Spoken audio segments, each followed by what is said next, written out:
We thank TVS for the thing wey they do for we women. They don't want us make we suffer. Now make them bring this kind of empowerment thing. Say make we dey rise so that our husband too, load not go fit kill them for house. We thank them a lot. And again, they want us make we today make we be a responsible wife and a mother at home too. We thank them for this ogbonge thing wey they do for us. TVS, long life for now, bossa for now, for the thing we wanna do. We really appreciate honor. Thank you.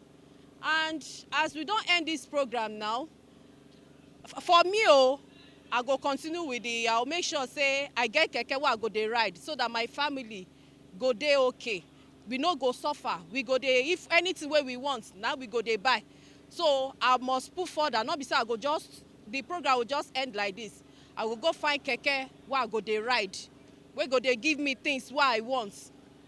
So I just pray say make God help all of us, and this Nigeria self. I make other organization like TVS, make them to come join, empower women so that thief, harlot not go plenty for obode Nigeria where we dey.